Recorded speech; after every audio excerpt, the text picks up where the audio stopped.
Hello students, उत्कृष्ट class में आप सभी का स्वागत है। आज की क्लास में हम इतिहास का ही चैप्टर पढ़ेंगे जिसका नाम है भारत में राष्ट्रीय जागृति एवं राजनैतिक संगठनों की स्थापना। इस चैप्टर के अंतर्गत हम आज की क्लास में पढ़ेंगे राष्ट्रवाद क्या है, राष्ट्रवाद के तत्व, राष्ट्रवाद उदय के कारण। इतनी चीजें पढ़ेंगे और अच्छे से समझेंगे। तो शुरू करते हैं आज की क्लास। राष्ट्रवाद क्या है? अगर राष्ट्रवाद के अर्थ को हम परिभाषित करें तो हम देखते हैं कि सामान्य अर्थों में राष्ट्रीय जागृति एक भौगोलिक सीमा में रहने वाले समुदायों के बीच राजनीतिक, आर्थिक, सामाजिक, सांस्कृतिक एकता की भावना से संबंधित है।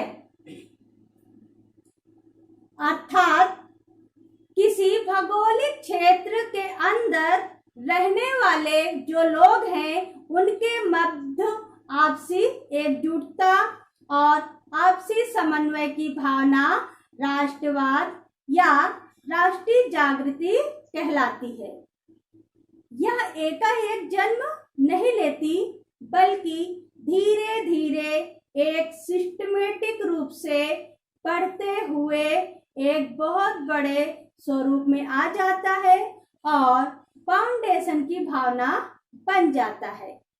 राष्ट्रवाद को अच्छे से समझने के लिए हम इसके तत्व को देखते हैं। पहला, एक भौगोलिक सीमा। जैसे कि आपने 1857 की क्रांति में देखा कि भारत के विभिन्न क्षेत्रों में जैसे झांसी, अवध, कानपुर, बंगाल में लोग ब्रिटिश शासन के प्रति संघर्ष कर रहे थे। वहां पर हमने देखा कि वो जो राष्ट्रीय क्षेत्रीय राष्ट्रवाद देखा गया।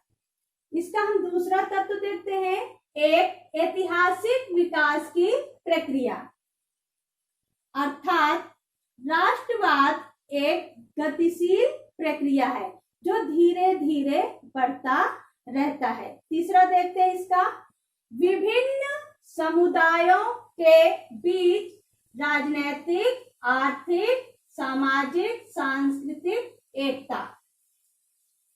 जो लोग रह रहे हैं उनके मध्य राजनीतिक, आर्थिक, सामाजिक और सांस्कृतिक भावना की एकजुटता देखी जाती है, यानी एकता देखी जाती है। अब हम इसका कारण देखते हैं कि राष्ट्रवाद के उदय के क्या कारण थे। राष्ट्रवाद उदय के कारण 19वीं शताब्दी के उत्तरार्ध में अर्थात 1850 ईस्वी के बाद भारत में तीव्र गति से राष्ट्रवाद देखा गया है, जिसके निम्न कारण थे। पहला, राजनीतिक कारण। 1857 की क्रांति जो हुई उसका जो परिणाम निकलकर सामने आया उसके कारण भारतीय जनता में और तीव्र गति से राष्ट्रीय जागृति होना शुरू हो गया।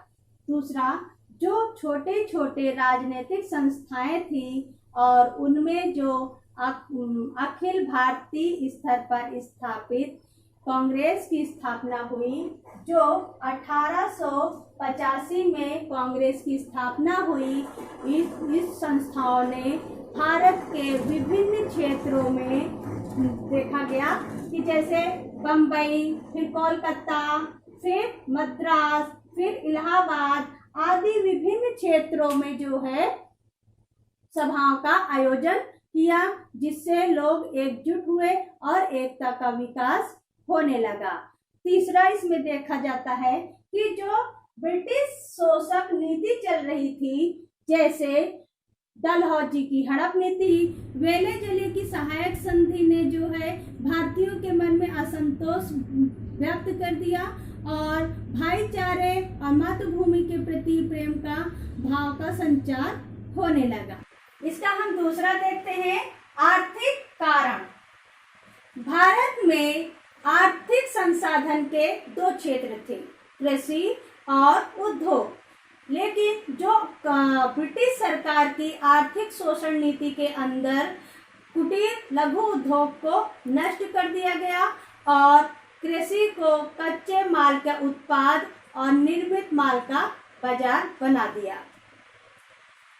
भारत से निर्यात किए जाने वाले मालों में विदेशों में महंगा कर दिया गया और इंग्लैंड के निर्मित माल को आयात करने में छूट दे दी गई और भारतीय बाजार में बेचने लगे, जिसके कारण भारतीय माल महंगा हो गया और धीरे धीरे मांग घटने लगी और कुटीर लघु उद्योग समाप्त हो गए। दूसरा, इसमें धन विकास का सिद्धांत देखा जाता है जो दादा भाई नौरोजी जी ने दिया था। इनके सिद्धांत के अनुसार लोगों को ये पता चल गया कि ब्रिटिश सरकार के दोहरे चरित्र का पता चला और जनता जान गई कि ब्रिटिश सरकार भारत का लाभ नहीं चाहती बल्कि उसे बर्बाद करना चाहती है। तो इस कारण से भी लोगों के मन में भाईचारे की भावना का विकास होने लगा। अब हम इसका तीसरा कारण देखते हैं, धार्मिक एवं सामाजिक कारण। धार्मिक एवं सामाजिक सुधार आंदोलन ने भी राष्ट्रीय जागृति में महत्वपूर्ण भूमिका निभाई। 19वीं सदी के उत्तरार्ध में धार्मिक और सामाजिक सुधार आंदोलन हो रहे थे। इस आंदोलन ने भारतीय जनमानस में ब्रिटिश सरकार के अन्याय के प्रति संघर्ष करने को तैयार किया गया और भारतीयों के मन में स्वाभिमान, त्याग, आत्मबल तथा आत्मनिर्भरता के भाव का संचार होने लगा। इसके साथ ही कई आंदोलन संस्थाओं की स्थापना किए गए, जैसे राजा राम मोहन राय ने आत्मीय सभा की स्थापना 1815 में, ब्रह्म समाज की स्थापना 1828 में, आत्माराम पांडुरंगा ने प्रार्थना समाज की स्थापना की 1867 में, स्वामी विवेकानंद जी ने रामकृष्ण मिशन की स्थापना की 1897 में और स्वामी दयानंद सरस्वती ने आर्य समाज की स्थापना की 1875 में। दयानंद सरस्वती जी के विचार अति महत्वपूर्ण थी, क्योंकि इन्होंने जो है कहा कि वेदों की ओर चलो, स्वदेशी पर बल दो, भारत भारतीयों के लिए है, स्वदेशी शासन व्यवस्था से प्यार करो, पाश्चात्य व्यवस्था से नहीं। बुरा से बुरा स्वदेशी शासन पाश्चात्य शासन से अच्छा है। तो ये जो छोटे छोटे विचार थे इनके, वो पूरे भारत के लोगों में वह राष्ट्रीय जागृति का कारण बने लगे। यही कारण है कि जैसे बाल गंगाधर तिलक, लाला लाजपत राय, बिपिन चंद्र पाल, अरविंद घोष, एनी बेसेंट जैसे राष्ट्रवादियों में धार्मिक एवं सुधार आंदोलन से प्रेरित होकर राष्ट्रीय संघर्ष को एक नई दिशा प्रदान की। इसका हम अगला देखते हैं, सांस्कृतिक कारण। अंग्रेजों ने सांस्कृतिक कारण में कई आघात किए। उन्होंने अपने स्वार्थ की पूर्ति के लिए कई चीजें की, जैसे अंग्रेजी शिक्षा, रेल यातायात चालू किया, पर कहीं न कहीं से एक इसका परिणाम ये भी निकला कि वो भारतीयों के हित में पड़ा। इसमें देखते हैं हम, जैसे अंग्रेजी शिक्षा। अंग्रेजी शिक्षा भारत जैसे विविध भाषाई देश में, जहाँ पर कहीं अलग भाषा बोली जाती है, किसी क्षेत्र में अलग भाषा बोली जाती है, किसी क्षेत्र में अलग भाषा बोली जाती है, कहीं पर अलग भाषा बोली जाती है, तो वहाँ पर इतने बड़े क्षेत्र में एक सर्वमान्य भाषा की आवश्यकता थी। उसका काम किया अंग्रेजी शिक्षा ने। अंग्रेजी शिक्षा का प्रचार लॉर्ड मैकाले ने भारतीय राष्ट्रीयता को जड़ से समाप्त करने के उद्देश्य से की थी, लेकिन अंग्रेजी भाषा ने भारतीय जनता में पाश्चात्य साहित्य, विचार, दर्शन के प्रति जागरूक किया और भारतीय जनता में स्वतंत्रता, समानता, लोकतंत्र जैसे आधुनिक शिक्षा या विचार के बारे में अवगत कराया। इसमें देखते हैं अगला, यातायात एवं संचार। आप सभी जानते हैं कि रेल का विकास अंग्रेजों ने अपने स्वार्थ की पूर्ति के लिए किया था कि भारत के विभिन्न क्षेत्रों से कच्चे माल को बंदरगाह तक ले जाने में और बंदरगाह से इंग्लैंड पहुंचाने में और इंग्लैंड के निर्मित मालों को बंदरगाह में लाने में और बंदरगाह से भारत के विभिन्न क्षेत्रों में ले जाकर बेचना मुख्य उद्देश्य से किया था। लेकिन इसका एक परिणाम जो है भारतीय जनता के हित में भी आया, जिसके द्वारा भारतीयों में एक क्षेत्र से दूसरे क्षेत्र से तीसरे क्षेत्र से चौथे क्षेत्र, तो इस प्रकार जो है लोगों में एकजुटता बढ़ी कि साथ में यात्रा करने में, साथ में बैठने में, जो छुआछूत निम्न जाति भेदभाव को दूर करने में रेल यातायात ने महत्वपूर्ण भूमिका निभाई और लोगों को एकजुट किया।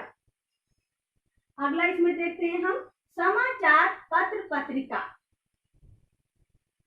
जब भारतीय लोग शिक्षित हो गए तो उन्होंने अपने विचारों को समाचार पत्र पत्रिका के माध्यम से निकालना प्रारंभ कर दिया, जैसे कौमुदी समाचार, अमृत बाजार पत्रिका, बंबई समाचार, केसरी, मराठा जैसे समाचार पत्र पत्रिकाओं ने लोगों के विचार को पूरे देश में जो है फैलाना शुरू किया और भारतीय जनता को अवगत कराने लगे। ब्रिटिश शासन के जो कुनीतियां थी उससे अवगत होने लगे और भारतीय जनता में जो है राष्ट्रवाद का उदय होने लगा। तो इस प्रकार समाचार पत्र पत्रिकाओं ने राष्ट्रीय जागृति में महत्वपूर्ण भूमिका निभाई। आपके एग्जाम में ऐसे क्वेश्चन भी आते रहते हैं कि भारतीय राष्ट्रीय जागृति के विकास में समाचार पत्र पत्रिकाओं की भूमिका क्या थी। तो आप जो है ऐसे प्रश्नों को ध्यान में रखें और तैयार करते रहें। अगला है इसमें, विभिन्न सांस्कृतिक महोत्सव का आयोजन। आप सभी जानते हैं कि जैसे बाल गंगाधर तिलक ने महाराष्ट्र में शिवाजी उत्सव, गणेश उत्सव प्रारंभ किया, जिसके द्वारा जो है लोगों को एक सभा मिली और एकजुट होने का मौका मिला और धीरे धीरे मातृभूमि के प्रति प्रेम, भाईचारे की भावना का संचार होने लगा। इसमें हम अगला देखते हैं, पांचवा, प्रजाति भेदभाव की नीति। जो ब्रिटिश लोग थे वो भारतीयों से घृणा करते थे, उन्हें निम्न कोटि का समझते थे। जो शिक्षित वर्ग था प्रतियोगी परीक्षा पास कर लेने के बाद भी उनमें कोई न कोई प्रकार का दोष लगाकर उन्हें नौकरी के अधिकार से वंचित कर दिया जाता था। जैसे सुरेंद्र नाथ बनर्जी आदि लोग जो है इनके ब्रिटिश सरकार की कुनीतियों का शिकार हो गए। तो इस कारण से भी लोगों के मन में अब राष्ट्रवाद का उदय हुआ। इसमें अगला देखते हैं, जैसे इल्बर्ट बिल। इल्बर्ट बिल क्या है, ये आपके एग्जाम में भी पूछा जाता है, तो इसको आप अच्छे से ध्यान में रखेंगे। Ilbert bill, viceroy Lord Ripon ने जातीय भेदभाव को दूर करने के लिए इल्बर्ट बिल तैयार किया।